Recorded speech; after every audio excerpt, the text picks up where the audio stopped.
আল কোরআনের পথ, এই পথে আসল পথ।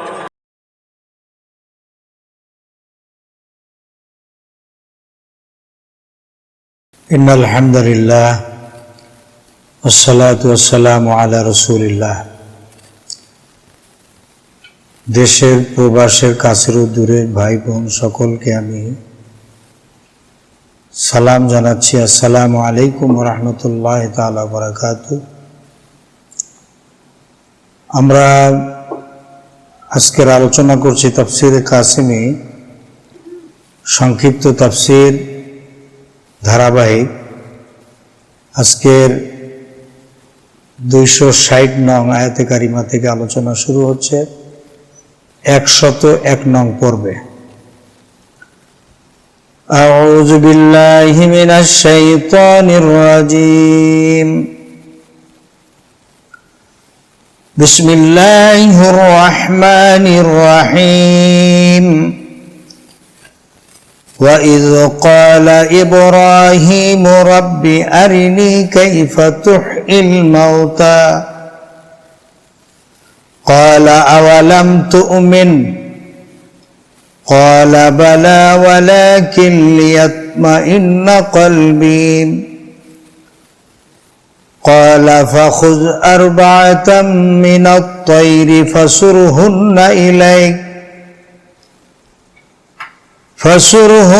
إليك ثم اجعل على كل جبل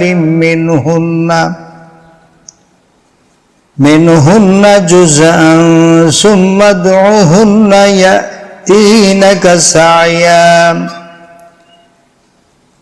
واعلم أن الله عزيز حكيم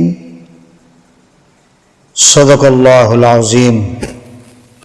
যখন ইব্রাহিম আলাইহিস সালাম বললেন, রব্বি, হে আমার রব, আরিনি, আপনি আমাকে দেখান, কাইফা তুহিল মাউতা, কিভাবে আপনি মৃত্যুকে জীবিত জিন্দা করেন। আল্লাহ রাব্বুল আলামিন জবাবে বললেন, আওয়ালাম তুমিন, হে ইব্রাহিম, তুমি কি বিশ্বাস করো না যে আমি যে মৃত্যুকে জিন্দা করতে পারি? কাল, হযরত ইব্রাহিম আলাইহিস সালাম বললেন, বালা, কেন নয়, অবশ্যই বিশ্বাস করি, কিন্তু ওয়ালাকিন লিয়াতমাইন্না কলবি, যদি আপনি আমাকে একটু দেখান তাহলে আমার অন্তরকে এটা একটা প্রশান্তি লাভ করবে, আমার অন্তরে প্রশান্তি লাভ করবে। আল্লাহ রাব্বুল আলামিন বললেন, ক্বালা ফাখুজ, হে ইব্রাহিম, তাহলে তুমি ধরো, আরবাআতান, 4টি, মিনাত তাইরি, পাখি, 4টি পাখি তুমি ধরো, ফাসুরহুন্না, এবং তাদেরকে পোষ মানাও, লালন পালন করে পোষ মানাও, ইলাইকা, যাতে এমন পোষ মানে যে ডাক দিলেই তোমার কাছে চলে আসে, সুম্মা জাল, এরপরে রেখে দাও, আলা কুল্লি জাবালিন মিনহুন্না জুজা, এদেরকে জবাহ করে, গোশত টুকরা টুকরা করে, হাড্ডি, গোশত, পশম সব টুকরা টুকরা করে, পাহাড়ের, প্রত্যেক পাহাড়ের অংশ বিশেষ ছিটিয়ে দিয়ে আসো, রেখে আসো। সুম্মা দুহুন্না, এরপর তাদেরকে ডাক দাও নাম ধরে ধরে, ইয়াতিনাকা সাইয়া, এরপরে দেখো কিভাবে জিন্দা হয়ে তোমার কাছে দৌড়িয়ে চলে আসে। ওয়ালাম, জেনে রাখো, আন্নাল্লাহ আজিজুন হাকিম, নিশ্চয়ই আল্লাহ তাআলা হচ্ছেন পরাক্রমশালী এবং বিজ্ঞানময়। এখানে হযরত ইব্রাহিম আলাইহিস সালাম আল্লাহ তাআলার কাছে বললেন যে, আরিনি কাইফা তুহিল মাউত, আল্লাহ, আপনি মৃত্যুকে কিভাবে জিন্দা করেন। আল্লাহ তাআলা বললেন, আওয়ালাম তুমিন, হে ইব্রাহিম, তুমি কি বিশ্বাস করো না আমি যে জিন্দা করতে পারি? হযরত ইব্রাহিম আলাইহিস সালাম বললেন, ক্বালা বালা, অবশ্যই, কেন নয়, বিশ্বাস করব না কেন? এখানে আল্লাহ তাআলা নামও বলতে পারতেন, হযরত ইব্রাহিম আলাইহিস সালাম নাম বলতে পারতেন। নাম মানে হা, হা। বালা শব্দের অর্থ হা, আর নাম শব্দের অর্থ হা। এর ভিতর পার্থক্য হলো, বালা মানে হচ্ছে কেন নয়, অবশ্যই বিশ্বাস করি, কিন্তু ওয়ালাকিন লিয়াতমাইন্না কলবি, যাতে আমার দিলে একটু প্রশান্তি পায়, আমি একটু দেখতে চাই। হযরত ইব্রাহিম আলাইহিস সালাম তিনি তো আল্লাহ তাআলার পয়গম্বর ছিলেন, মুসলিম মিল্লাতের জাতির পিতা, মুসলিম জাতির পিতা হযরত ইব্রাহিম আলাইহিস সালাম। তিনি তো জন্মের পর থেকেই তার যে ঈমান, সেই ঈমানের সাথে তো আর অতুলনীয় ঈমান। তো সেক্ষেত্রে কারো ভিতরে যাতে সন্দেহের সৃষ্টি না হয় যে ইব্রাহিম আলাইহিস সালামের দিলের ভিতরে সন্দেহ ছিল না, অবশ্যই না, সন্দেহ ছিল না, কিন্তু তিনি দেখতে চেয়েছেন এই পর্যন্ত। আল্লাহর সাথে যেহেতু ওইভাবে সম্পর্ক ছিল, এজন্য আবদার করেছেন। কিন্তু বর্তমান যুগে কাফের বেঈমানরা যেভাবে অস্বীকার করে, যে তারা বলে যে আমরা যখন মরে যাব, কবরে লাশ যাবে পচে, কত মানুষ আগুনে পড়ে ফেলে, কত মানুষ বাঘে খেয়ে ফেলে, কবরে আযাব হয় কি না হয়, খামাখা দুনিয়াতে এত কষ্ট করব, তার চেয়ে দুনিয়া আনন্দময় জায়গা। যার মনে যদ্দুর লয় আনন্দ ফুর্তি করি লই, ইট ড্রিঙ্ক অ্যান্ড বি মেরি, খাও দাও ফুর্তি করো, দুনিয়াটা মস্ত বড়, দুনিয়া মে মজা লে লো, দুনিয়া তোমারি হ্যায়। এই বেলা ভাই মদ পান করে নাও, কাল নিশীতের ভরসা কই, চাঁদনি জাগিবে যুগ যুগ ধরি, আমরা তো আর রব না সই। নগদ যা পাও হাত পেতে নাও, বাকির খাতায় শূন্য থাক, দূরের বাধ্য কি লাভ শুনে, মাঝখানে যে বেজায় পায়। এই সকালের স্নিগ্ধ রোদ, এই মায়াবী চাঁদ, দক্ষিণামলয় সমীরণ, সবুজের সমারোহ, পাখির কুহুতান, নদীর কুলুকুলু রব, তারা ভরা আকাশ যুগ যুগ ধরে টিকে থাকবে, আমরা তো আর থাকবো না এই পৃথিবীতে। যা দেখো সবই তো নগদ, এসব যেভাবে পারো ভোগ করো, কবে মৃত্যু হবে, এরপরে সেই কবে জান্নাতে যাবার হুলকের মান পাবে, এটা অনেক দূরের কথা।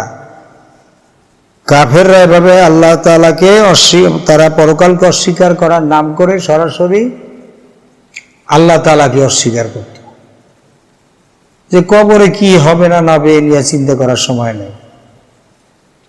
নাউজুবিল্লাহ। এটা হচ্ছে কাফেরদের কথা। কিন্তু হযরত ইব্রাহিম আলাইহিস সালাম তিনি যেহেতু আল্লাহর পয়গম্বর ছিলেন, আল্লাহর সাথে তার সেভাবে সম্পর্ক, তিনি বলছেন যে আল্লাহ আমাকে একটু দেখান। আল্লাহ তাআলা বললেন যে ঠিক আছে, তুমি 4টা পাখি ধরে নিয়ে আসো, ফাখুজ আরবাআতাম মিনাত তাইর। এখানে তাফসীরে আসছে যে ময়ূর, কবুতর, পানকৌড়ি, কাক, এই জাতীয়, এটা নিয়ে বিভিন্ন তাফসীরে বিভিন্ন ধরনের কথা আসছে। তো এটা নিয়ে মত পার্থক্য আছে। তো যাই হোক, 4টা পাখি ধরে নিয়ে আসলেন এবং ফাসুর হুন, আল্লাহ তাআলা বললেন তাদেরকে পালপোষ করো, এমনভাবেই করো যাতে ডাক দিলে তোমার কাছে চলে আসে।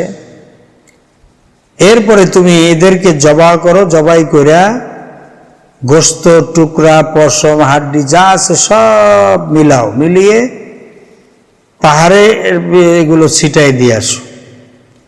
এরপর এক একটা পাখির নাম ধরে ধরে তুমি ডাক দাও, দেখো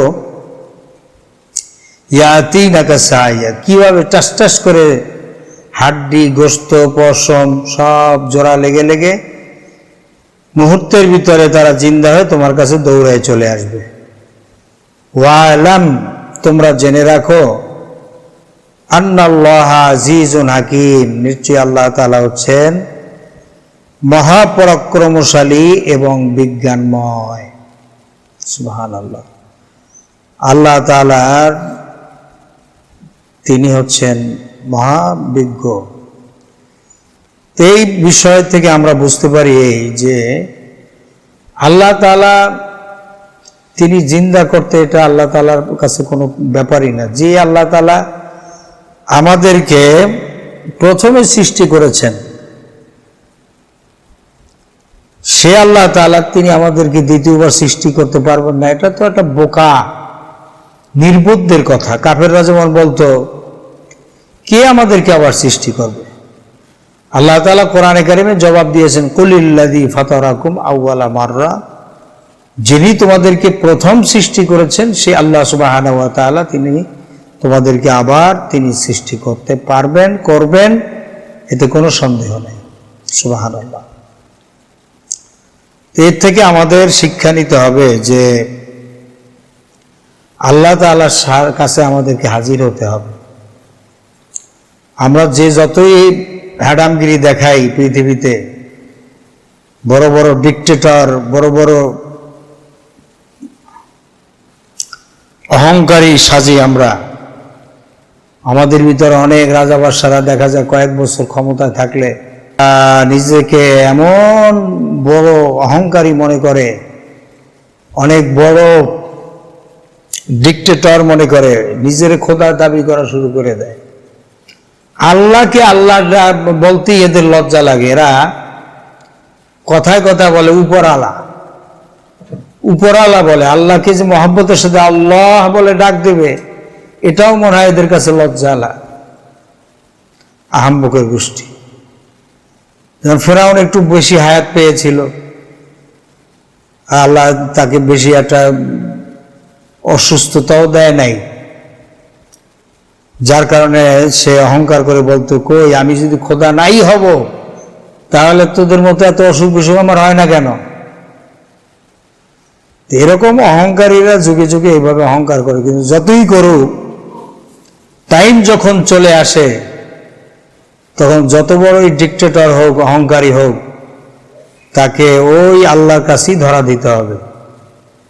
আলিফ যেমন সোজা জীবিত থাকতে ওই রকম সোজা হয়েই কবরে যাওয়া উচিত। মৃত্যুর পরে সোজা হয়ে ওই খাটিয়ার উপরে শুয়ে থেকে কোনো লাভ নাই। দুনিয়ায় সোজা হয়ে একেবারে হুতারা সোজা হয়ে, আলিফের মতো সোজা হয়ে এরপরে কবরে যাওয়া উচিত। আল্লাহ তাআলা আমাদেরকে সঠিক বুঝ দান করুন, আমিন। আসসালামু আলাইকুম ওয়া রাহমাতুল্লাহি তাআলা ওয়া বারাকাতুহু। অন্য পথে অন্য মতে নেই যে রহমত, আল কোরআনের পথ, এই পথই আসল পথ। আল কোরআনের পথ, এই পথই আসল পথ।